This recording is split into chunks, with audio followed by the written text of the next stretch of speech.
I don't ever slow up, no I don't take shit. I got no love for the fakeness. If you wanna play tough and wanna hate this, I'll always show up. I don't ever slow up, no I don't take shit. I got no love for the fakeness. If you wanna play tough and wanna hate this, I'll always show up and make a statement. I don't ever slow up, no I don't take shit. I got no love for the fakeness. If you wanna play tough and wanna hate this, I'll always show up and make a statement.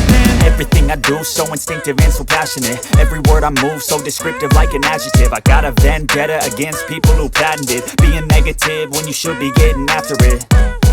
I got facts over tracks, this and that. Spitting slow, spitting fast, I could roast, I could gas. Think I'm okay at last, but I don't know if that can erase all the past. And the pettiness, a reflection of the emptiness. Hilarious, you think you're worth my time, you're delirious. Mysterious, because you hide behind a fake exterior. Inferior, you know I'll always be a bit superior.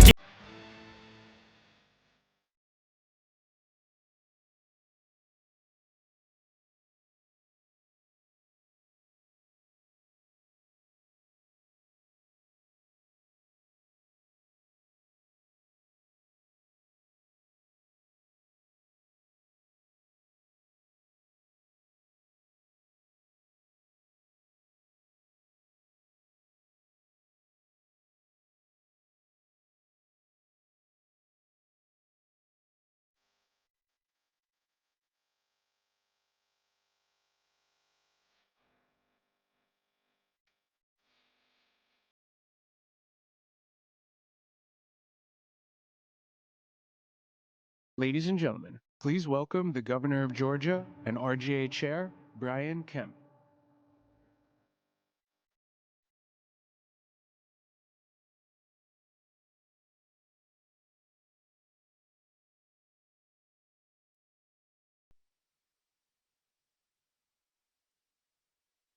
Duncan again for his remarks and great prayer. I also want to start by just thanking President Trump for agreeing to be here this evening. I first asked him to come to this event when he invited the Republican governors down to Mar-a-Lago for a dinner late last year. And he never hesitated. He just said, I'll be there. And we appreciate that. That is the promises made, promises kept approach. That is exactly what we've all been watching now as his administration keeps up a historic pace of executive orders, events, and accomplishments. But I also believe it's that same mindset that President Trump had in his first administration, working with myself and other governors. He knows, just like we do, that winning is a team sport. And I think I can speak for everyone in this room and millions of Americans across the country tonight in saying that we are excited and thankful to have a new quarterback calling the plays.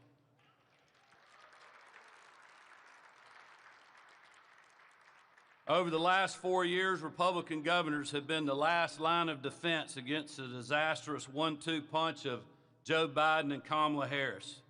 On the southern border, the economy, government bureaucracy, energy production, our military, you name it, the Biden administration did their best to leave it worse than they found it. We'll contrast that with the last few months. We have seen an American comeback that has left the Democrats in disarray, given hope and optimism to the American people, and put our country back on the path to freedom, security, and prosperity for all. Mr. President, Republican governors aren't tired of winning, and we're ready to stand shoulder to shoulder with your administration to ensure that America's best days are ahead. So I hope you all will help give a warm RGA welcome in joining the 45th and 47th President of the United States, Donald J. Trump. Welcome, Mr. President.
That's such a great song. It's hard to cut it off, isn't it? You know, I want to get you home for the hockey game, I guess, and but we'll get this done real quickly. And I want to thank you all. We have so many great friends here, a lot of great governors, a lot of talent.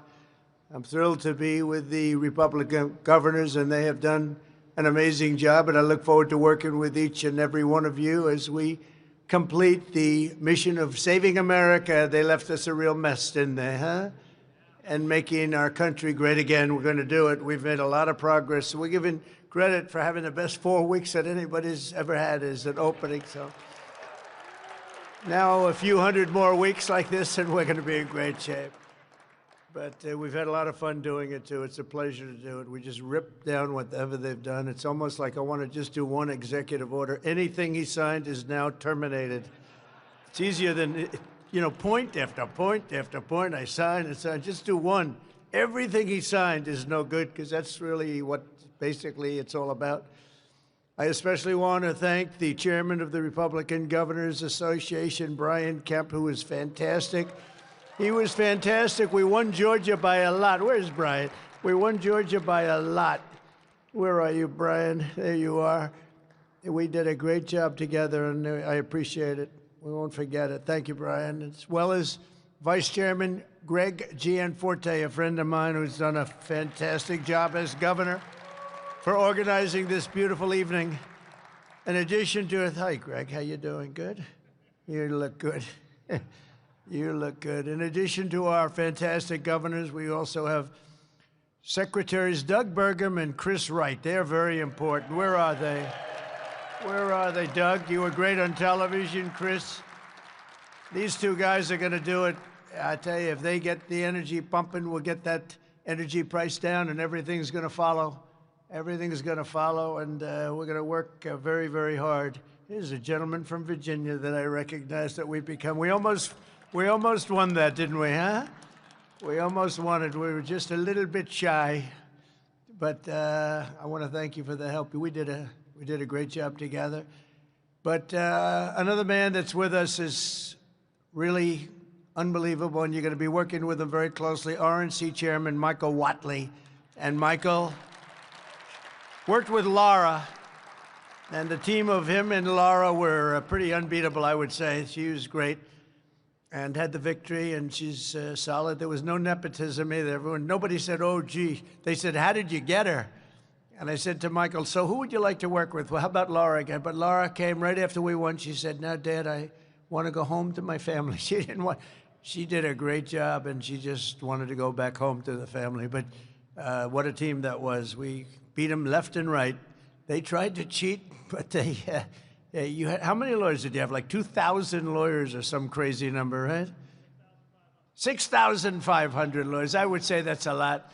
And the reason I picked them is because with North Carolina in 2020, we did so great in 2020, but The one that just held steady was him with the 601 lawyers at that time, and I remembered that, and I said, that's the guy, because we're going to win, but we have to keep him from being really bad, being naughty. They tried. But, you know, we had an expression, we got to make it too big to rig, and that's what we did, too big to rig. And it was a great night. And Michael, thank you. Great, just a fantastic job. You'll be working with these ladies and gentlemen on just keeping everything, including keeping governor seats, I assume. You're going to work with them on governor seats too, right? But there's no better man than Michael. Thank you, Michael. Great job. Appreciate it. And we're gathered tonight at a really exciting time for our nation. I think it's going to be a very exciting time. We have tremendous potential. I have been called by every company. Brian just told me about a big one that's going to be moving in a very big way. But I've been called by so many big companies that they're going to want to beat the tariffs. And there's only one way to beat the tariffs. Tariffs, one of the most beautiful words I've ever heard. In fact, I went around saying it's my favorite word in the dictionary, and I got killed by the fake news media. They said, what about God? What about religion? What about love? I said, all right, I give up. It's my fourth favorite word. So now I say God, religion, love, and then tariffs, number 4. And now I'm okay. I can get away with that. I couldn't get away with making it number 1, but it's close. The American people gave Republicans a historic mandate on November 5th. If you remember that, November 5th. What a day that was, huh? No. There was no games. November 5th, 2024 will go down as one of the most important days in the history of our country. I believe that. We won the House, we won the Senate, we won the White House, and in the presidential race, we won all 7 swing states by a lot, and the popular vote by millions and millions of votes for the first time of any Republican in decades. It's hard for us to win the popular vote, but it's not going to be anymore because we're a much different Republican Party right now. We're really... nobody can believe what's happened to this party. It's become a big party, really big and powerful party. We won 85% of all counties in America. Think of that, 85%. Have you seen the map? It's all red. There's a little blue on the outside here, and the outside, the whole thing is like red. They won 525 counties compared to us, 2,600 counties. Think of that. I don't know why we only won by millions of votes. We should have won by a lot more than that. Maybe it's because they cheated. Who knows? And incredibly, all 50 states shifted toward the Republican Party. That's never happened before. It's the first time ever in history that that's happened. All 50 states shifted toward the Republicans, and significantly in many cases. Most importantly, for this room, we're pleased to welcome 8 new Republican governors. Could you stand up, please? Just stand up. Look at these people. Oh, I know them. I know the man. Good. Great. I know every one of them. Mike Braun of Indiana. Mike Keogh of Missouri. Kelly Ayotte of New Hampshire. Larry Roden. That's great. Larry Roden of South Dakota. Kelly Armstrong of North Dakota. Patrick Morrissey of West Virginia. Jennifer Gonzalez Colon of Puerto Rico, Nicola Polo of American Samoa, and I want to congratulate you all. You have great races. You won generally pretty easily. We're going to win a lot of races. You know, in presidential races, they say when you win the presidency, usually the midterms don't go well. I think we're going to do great. I think we're going to really increase our margins by a lot. That's why I went to Michael. I said, you got to stay. You can't go anywhere, Michael. But I can tell you that I did something very different. Our win was so big and so conclusive presidentially, and we had great help from donors. We have a lot of great donors in the room tonight. But this is a nice room, by the way. It's a very nice place. But we did something differently. I said that to my people that do the fundraising, I said, listen, everyone's so happy. Usually you wait 2 or 3 years to go back to the donors. You know, you let it rest, you let their wallets cool off a little bit. But I did it the next morning after we won. I said to Meredith, who may or may not be here, I don't think she is, maybe she is, she's great, but I said to a whole staff of people, I said, call everybody and see if they'll double up. Now, we raised $1.6 billion. They raised $2.7 billion, and they're running short. They can't raise the final 28. You know, when you lose, it's very hard to raise money. But when you win, it's not so hard. I said, see what you can do. Call everybody and say, thank you very much. We appreciate it. Would you like to make a contribution? So this was not a good situation, but they fully understood. They were so happy they didn't care. And Michael, we raised $608 million in 3 weeks. Can you believe that? So we've got that money, and I got to spend it somewhere. And they tell me I'm not allowed to run. I'm not sure. Is that true? I'm not sure. So if I can't spend it on me, I guess that means I'm going to be spending it on some of my friends, right? A lot of my friends. We're going to be running. But think of that. We raised $608 million. Isn't that great? And I think I'll keep going. I'll just keep bugging them, build it up. But it's going to be great. I think we're going to do fantastically. I think the midterms are going to be a big surprise. And it just seems, I don't know what it is. You go back to the last, I think, 8 elections in a row. The midterms haven't been great for the person that wins the presidency. And I think so far we're very popular.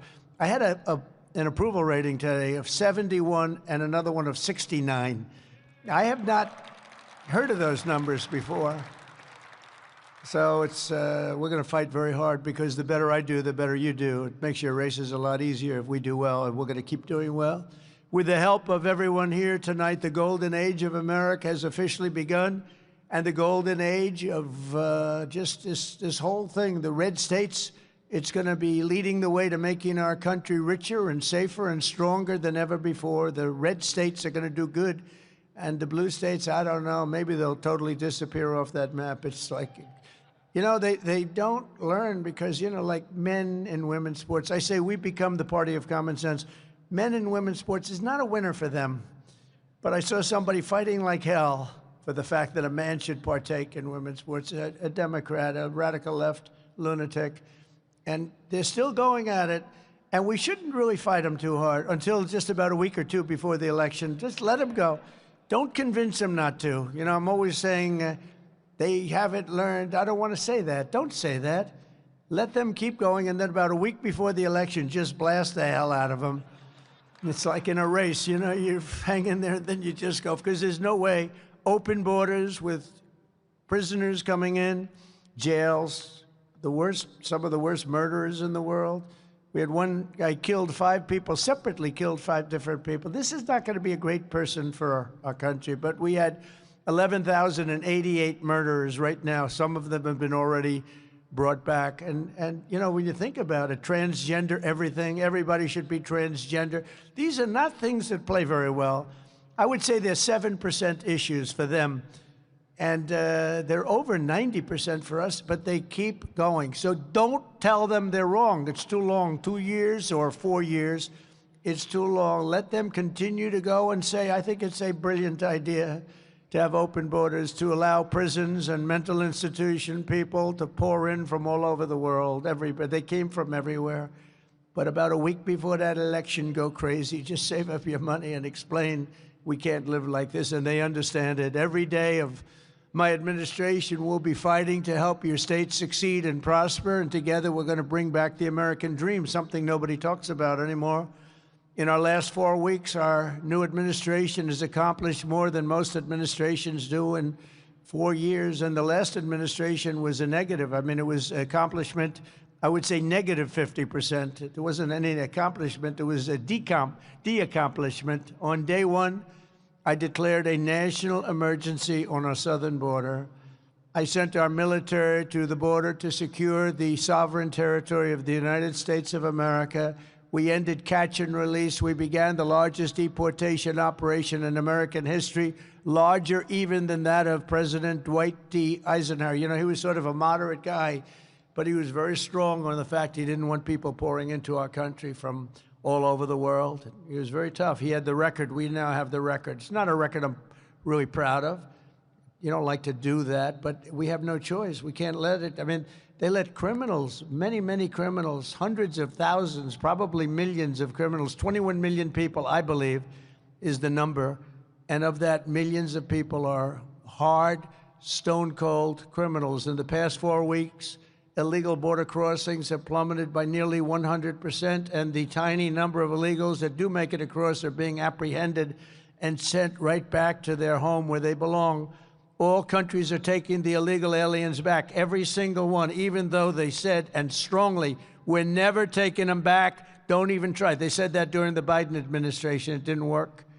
They're taking them back. They have no choice. They're taking them back. They know we're not playing games. You remember Venezuela saying it? We're not taking them back. Don't even waste your time. They said that to Biden. He said, well, they have us over a barrel. They don't have us over a barrel. How about BRICS? You know, the BRIC states, there are like 6 of them, and they were trying to destroy our dollar. They were going to say, you know, they wanted to create a new currency. They probably wanted to use the yuan. China, they wanted to use the yuan.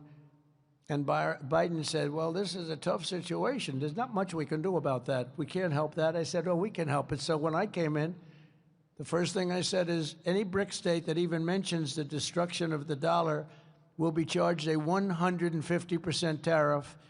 And we don't want your goods. We don't want to partake. And the BRIC states just broke up. I don't know what the hell happened to them. We haven't heard from the BRIC states lately. But he said that there wasn't much we could do about it. There was a lot. It took once, and literally, they said, sir, what about the BRIC states? They're going to take over the dollar, the sanctity of the dollar. They're going to create a new currency to rule the world. I said, no, they're not. They said, yes, they are, sir. They said it. I said, no, they're not. Tell them 150% tariff, plus we're not going to do business with them. And that includes China. And all of a sudden, they went to the BRIC states, and they said, could I ask you, how do you feel about that? I have no comment on this. I don't know what you're even talking about. It was an amazing turnaround. No, we're not playing games. Just this week, I officially designated the drug cartels as foreign terrorist organizations, including Trendy Aragua and MS-13, which gives us great power. And to facilitate the rapid deportation of the worst criminals that we have anywhere in the world, we've also opened the full capacity of the detention facility at Guantanamo Bay. You know, people don't realize that thing was built, you know, we hear about a few prisoners, and they do have maximum security, but it actually was built for thousands and thousands of people, and we're using that prior to bringing back to their country. We use it for the bad ones, the really bad ones, and so, in some cases, they're so bad, we don't want them to go back to the country. We want to watch them because they'll be able, if they do sneak in, we don't want that. We don't want them anywhere near our country. In addition, we're waging war on Joe Biden's inflation disaster, the worst inflation probably in our history. They say 48 years, which isn't bad, but probably in our history. And to bring down the price of energy, I declared a national energy emergency. It's going to be an emergency. And you know what what we say and what Doug is going to do. Doug, you are so important, you and Chris. You know, Chris is known, and I got this from Doug, as the best energy guy in the entire country. And people were shocked that he wanted to do this. He gave up something tremendous. He was the biggest guy. There was nobody bigger, nobody better. And Chris Wright. Is Chris Wright here? Is he here? Where is he? This guy is, and this is from Doug. I said, Doug, I want to make you the energy czar. And he said, sir, there's one man that blows me away. Right, Doug? He said, his name is Chris Wright. He's much better. I said, I want to see this man. And I met him. And I just agreed immediately that he was far superior to Doug. I'm only kidding.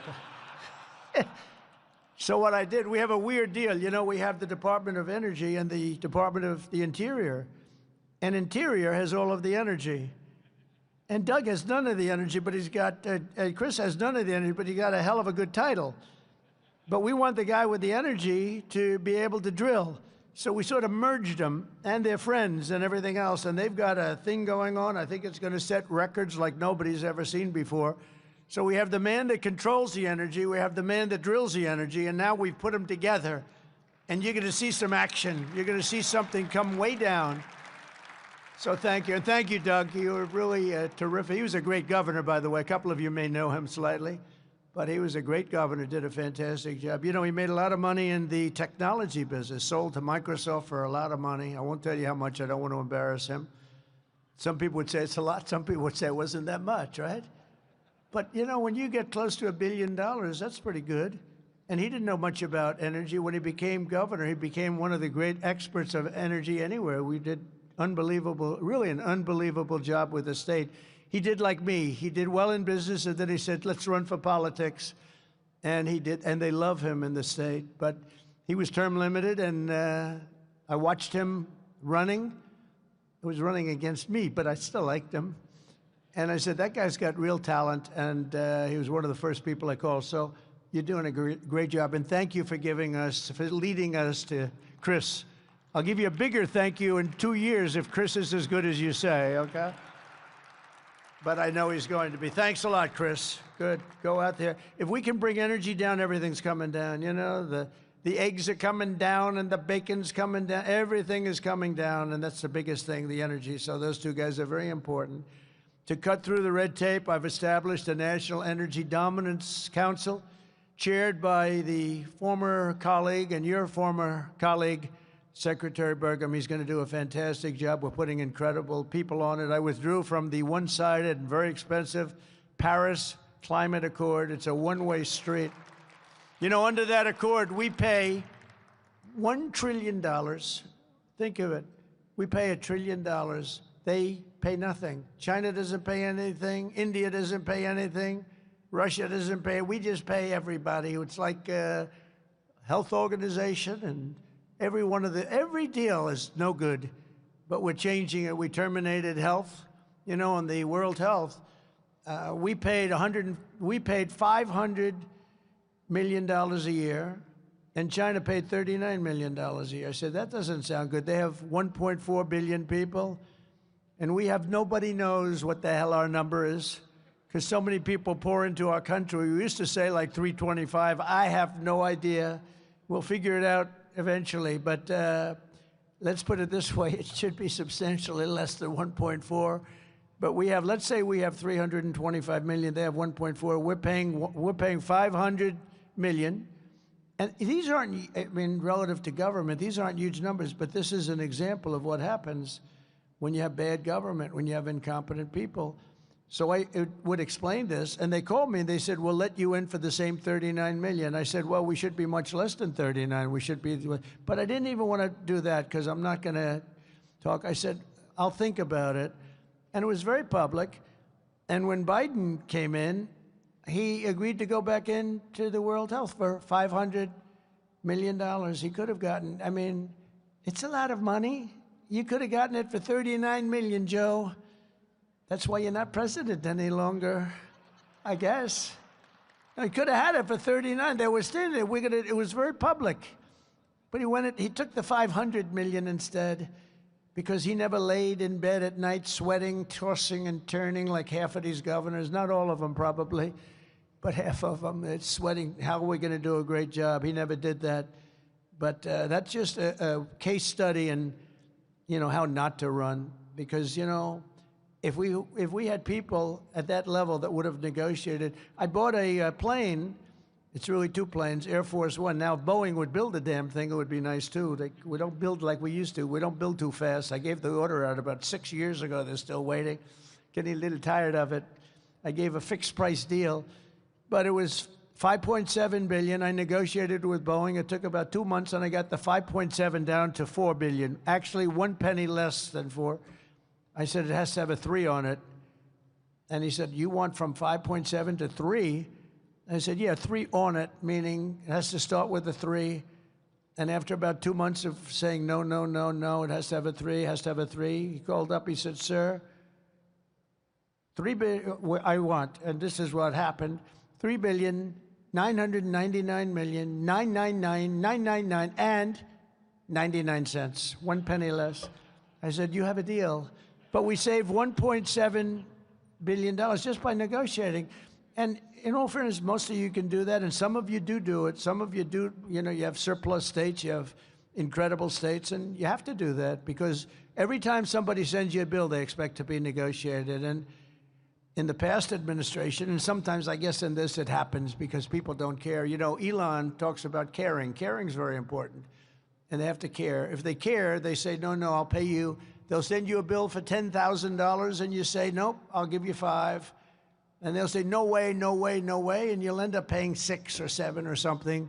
But all you have to do is care a little bit and try and get it down. And Literally every contract. I think there's not a contract that's sent in government that I couldn't come, and that many of you couldn't cut, and cut very substantially. And boy, what a difference it would make for the government. I terminated the Green New Scam, one of the great scams in the history of our country. I canceled Joe Biden's insane electric vehicle mandate, saving our auto industry from destruction. That was an easy one. And all of this helps to combat inflation and bring down costs. We're bringing down costs way down. We're going to bring up jobs like you haven't seen because the company's pouring in.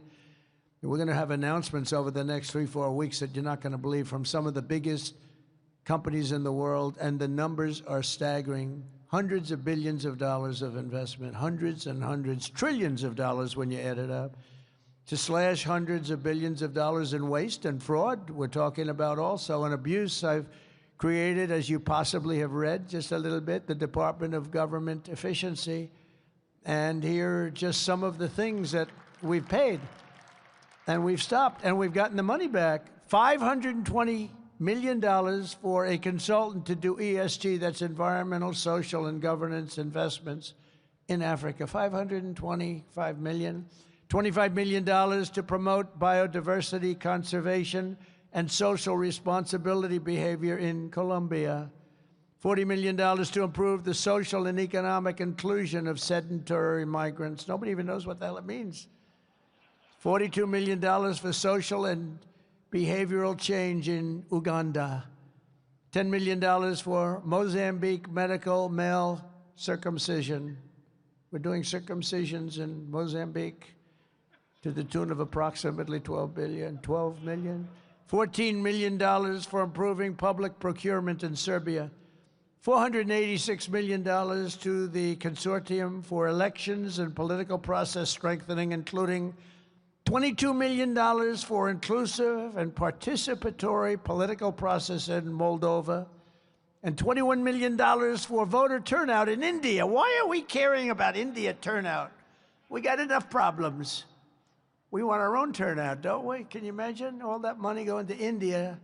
I wonder what they think when they get it. Now, it's a kickback scheme. You know, it's not like they get it and they spend. They kick it back to the people that send it, I would say, in many cases. Many of these cases, anytime you have no idea what we're talking about, that means there's a kickback, because nobody has any idea what's going on there. $29 million to strengthen the political landscape in Bangladesh. Nobody knows what they mean by political landscape. What does that mean? $20 million for fiscal federalism and $19 million for biodiversity in Nepal. $47 million for improving learning outcomes in Asia. What the hell do I care about? We got a lot. We got enough problems. And all of this is terminated. We terminated this stuff, and we're on the track. And by the way, so many others I could read all night long, but so many were so terrible, and some were actually disgusting. And I know you're eating your dinner, so I didn't want to do that. But we're draining the swamp. And, you know, one of them was $100 million for condoms for Hamas. You heard about that. 50 and 50. It's 50 million, and then they decided they needed more condoms, so they sent another 50 million. So it's 100 million condoms for Hamas.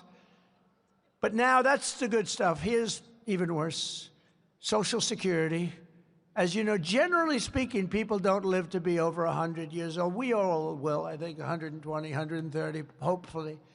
But, you know, you hate when you get near that number. It's like, let's hope we can live to length like this. But here's what we're finding and what we found. And these were all found by these computer geniuses. I asked Elon, what trait do these have? You know, they started off with 12 guys, then they had 30 guys, then they had 57 guys.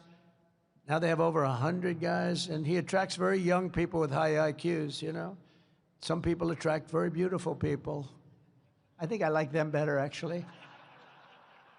But he attracts young people that are brilliant, and they love the country, too. But I said, what trait do they really have? And the trait that they really have was that they're extraordinary with computers. They can take them. He said they make love to their computer. I said, I don't want to hear about that. Doesn't sound too good.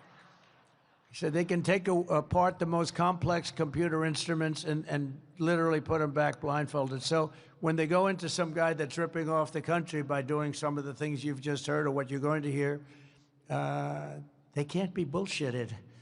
You know, they can't say, oh, gee, there was a mistake.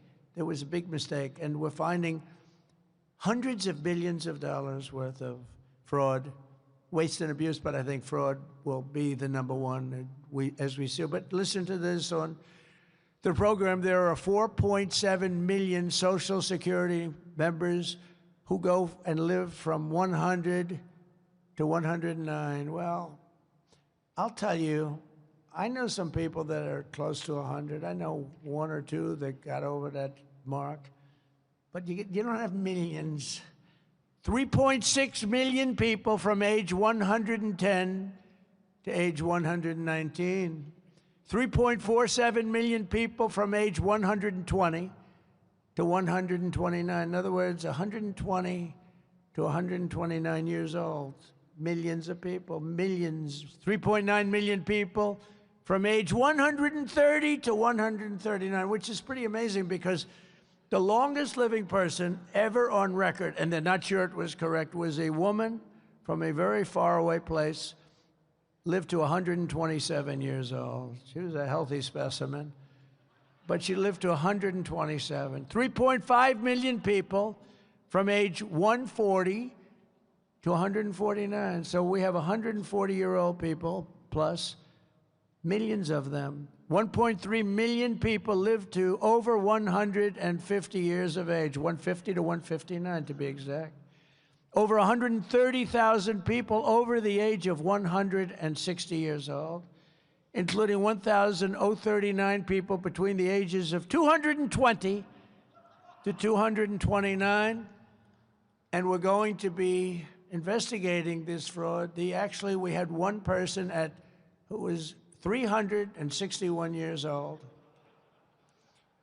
And what we're doing now is we're finding how many of these people were paid.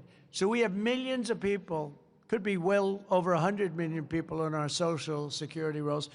So the good news is when we take them off, whether they were paid or not, it looks like our Social Security could be really solid. It could be a lot better than we thought, if you think about it. And I'm going to do something. I'm actually going on this one. You know, all my life I've heard about Fort Knox. That's where the gold is kept, right? I heard Fort Knox, oh. But, you know, we're getting a little bit shaky. We're getting the yips on this stuff. Like, I want to find out. So we're going to open up the doors. I'm going to see if we have gold there. We want to find out, did anybody steal the gold in Fort Knox? It's a pretty amazing place. But I'm going to actually go. We're going to open the doors. We're going to inspect Fort Knox. We want to make sure that we actually have, you know, 400 tons of gold or whatever the hell it is. It's a lot of gold. I don't want to open it and the cupboards are bare.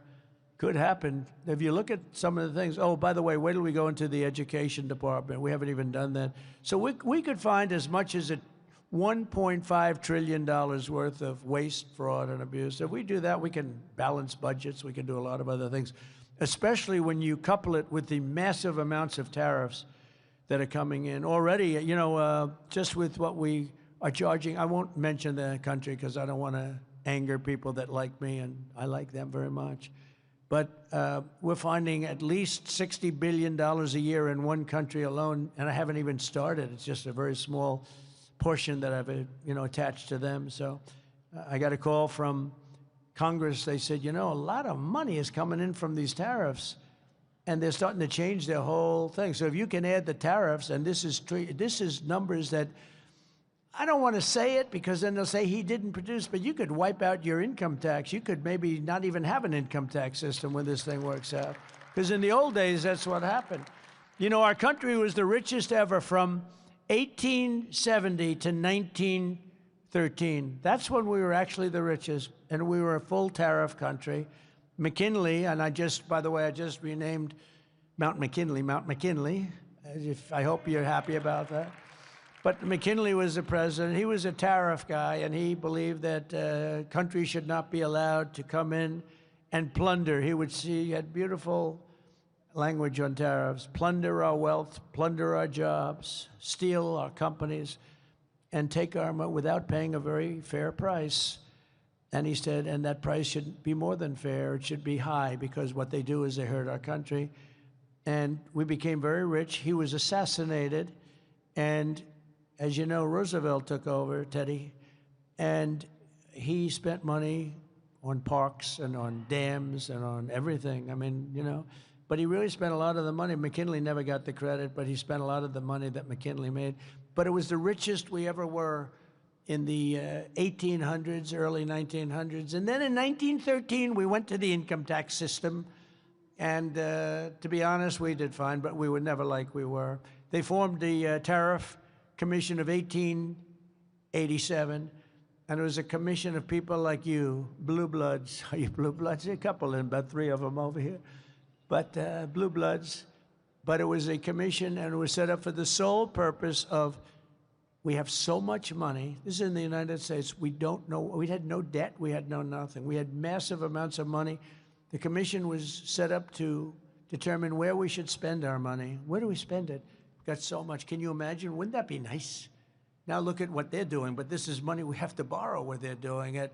But we're going to find out that this money went to people and it got kicked back. You're going to find out a lot of that, but we'll catch it all. We've launched the largest deregulation campaign in our country's history. For every 1 new regulation, I've directed that 10 old regulations must be eliminated. And I will say, in my first term, we did more deregulation than any president in history by far, not even close.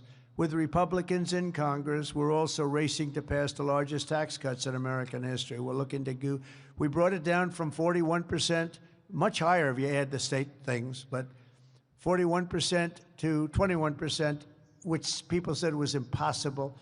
And now I'm trying to bring it down to 15%, so it'll go from 21 to 15, but only if you make your product in the United States of America. Otherwise, you pay 21%. That'll be great. To protect American auto workers, who, by the way, they're going to be one of the biggest beneficiaries of what we're doing with tariffs, because they just stopped 2 big auto plants in the middle of construction from being built in Mexico, because they see, when I got elected, they said, oh, this is going to be a problem for us, because we have big tariffs going on, and we have tariffs going on autos, and they don't have to pay any tariffs. There is no tariff. All you have to do is build your plant in the United States. They were building plants in Mexico right opposite the border. They're making them in Mexico. They're selling them into the United States with virtually no tax. And they're killing Detroit, all these places are being killed. Now it's the exact opposite. And by the way, Canada was a big participant in that too. And I think Canada, they're going to have to pay tariffs on automobiles, lumber, and oil and gas, et cetera, et cetera. And they get 95% of their product from the United States. I think they have to become the 51st state. And you heard the people booing the national anthem, but I think ultimately they'll be praising the national anthem. We'll have to work out some deal with it, because I do like the "O Canada," right? It's a beautiful thing. I think we're going to have to keep it for the 51st state. I call him Governor Trudeau. I said, Governor Trudeau's doing a wonderful job. I think it's actually cost him his election, if you want to know the truth. But we're gonna see about that. We're looking at Greenland. And we have to take back the Panama Canal, because that wasn't the deal. We gave the Panama Canal to Panama. It was the most expensive thing ever built in our country. It would be the equivalent of $2 trillion today. We spend massive amounts. We lost 38,000 lives from the mosquito and snakes. A lot of bad snake bites, but mostly the mosquitoes, malaria. They killed 38,000 of our people. They paid laborers 5 times what they were getting in the United States to go, knowing that there was a good chance they were going to die. 20% of them died. And Jimmy Carter, may he rest in peace, the late, great Jimmy Carter, gave it away for $1. It's also the most profitable thing ever built. It's what you hear about casinos and you hear about all the stuff. They're peanuts compared to this. It's the most profitable thing ever built. There's never been anything. I mean, you have ships lined up. And by the way, when they gave it away like a bunch of dummies for $1. The day after they took over, they raised the price per ship by 4 times. That wasn't high enough. There was no problem. They raised it again twice. And they're getting almost $1 million a ship. And their product is water. It's Pacific and Atlantic where they meet, and one is about 18 feet higher than the other, which a lot of people don't know. Actually, it's one of the great marvels of the world. Well, we built it, and we're not going to because China has essentially taken it over. We're not going to let that happen. China knows it, and so does Panama. To protect American workers and bring billions of dollars into our treasury, we're in the process of imposing reciprocal tariffs on any nation that tries to cheat us or steal our jobs. So India, as an example, has very, very high tariffs.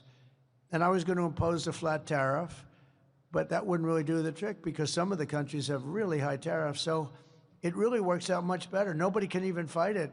Whatever they charge us, we charge them. So if they're at 25%, we are 25. If they're at 75, we're at 7. Whatever they charge us, and it was very interesting, the European Union, you know, we were at 2.5% for cars. European Union was much higher. They just reduced their tariffs on cars to 2.5 to be reciprocal with ours. So that's just an early sign, but I think that's going to happen. And then some will want to fight us a little bit, but it doesn't matter. They're reciprocal. And even the press says, oh, I see, well, they don't fight us. You know, if I put a flat tariff on like 25, 30%, even if it was lower than we would have gotten, if we put a flat tariff on, the press would have gone crazy. That's terrible. Even if somebody was paying like 5 times more, charging us 5 times more. When you say reciprocal, I said it the other day to the failing New York Times. I said, listen, whatever they charge us, we charge them. They go, well, that sounds fair. It really does, doesn't it?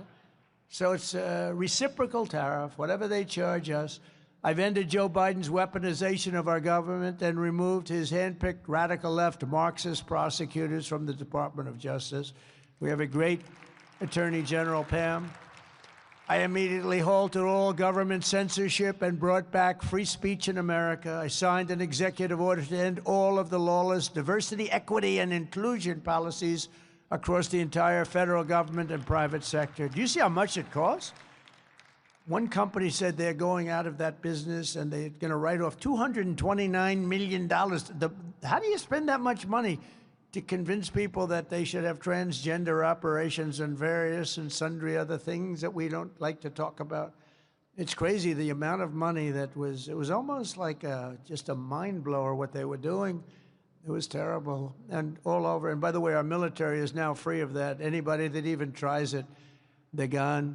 I signed really historic orders to get critical race theory and transgender ideology out of the schools and out of our military. It's all going out. It's no longer. And I heard men are still playing in Maine. Is anybody here from Maine? Who is that? Is that the governor? That's, well, I hate to tell you this, but we're not going to give them any federal money. They are still saying we want men to play in women's sports, and I cannot believe that they're doing that. They are, let's find out who that guy is that raised his hand. Maybe he's just kidding. But, so we're not going to give him any federal funding, none whatsoever, until they clean that up. And the other one, we have a fight with one news organization, AP, a radical left organization, treats us all very badly. And they refuse to acknowledge that the Gulf, former of Mexico, is now called the Gulf of America. So we just hold them, we're holding them out of any news conferences. Now I'm sure they'll get sued and maybe they'll win, doesn't matter. It's just something that we feel strongly about. No, and I said we changed Mount McKinley. Nobody's fighting that. You're allowed to do it. Well, we're allowed to do. And most of the shoreline is, 85% of it is on our soil. But I thought it would be appropriate. I never understood quite the Gulf of Mexico when it really covers us far more. And I think Doug is a big believer in what we did, the Gulf of America. So we're having a little dispute, but only one. But Google Maps has already changed. Almost everybody's already changed. It's called the Gulf of America. And earlier this month, I signed an order banning men from women's sports. And that's why when somebody wants to do that, and even the NCAA has already complied, and they have sent us a letter. They have fully complied with that.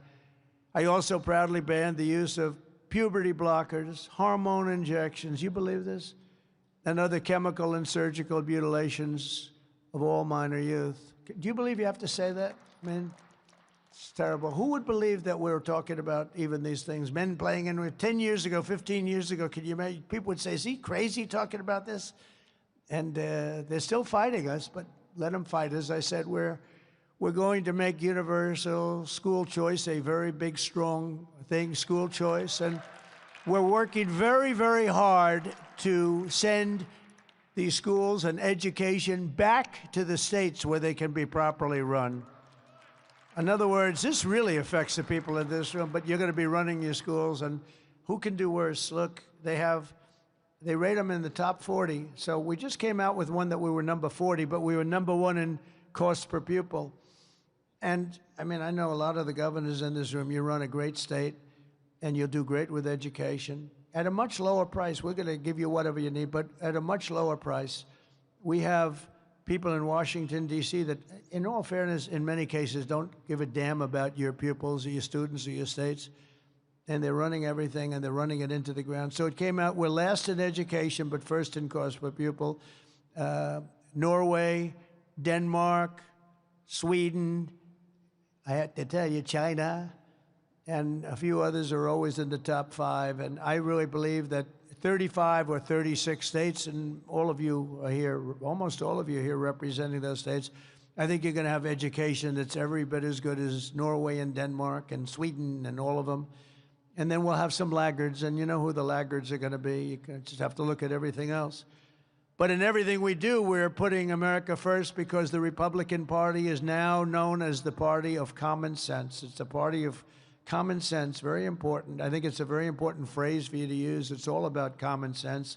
We're conservative, and, you know, we're a lot of things, but most important thing is we have to use common sense. Thanks in part to the hard work of the people in this room, we're forging a new political majority that is shattering and replacing Franklin Roosevelt's New Deal coalition, which dominated American politics for nearly 100 years. Under our leadership, the Republican Party has become the proud voice of hardworking citizens of every race, religion, color, and creed. We are a much bigger, much more powerful party. Now is the time for us all to press forward, think big, be bold, and deliver the once-in-a-lifetime reforms our citizens need and really deserve. They've gone through hell for 4 years. Some of them don't even know it. They've just been led down a path. They don't even know what they've gone through. As one team, we can make our borders stronger, our communities safer, our schools better, our families happier, our citizens wealthier, and our country freer, freer, freer, and more exceptional than ever before. We will work together, and we will absolutely, without question, make America great again. God bless you all, and do a great job, and go home and watch the hockey game. It should be interesting. Thank you all very much. Thank you.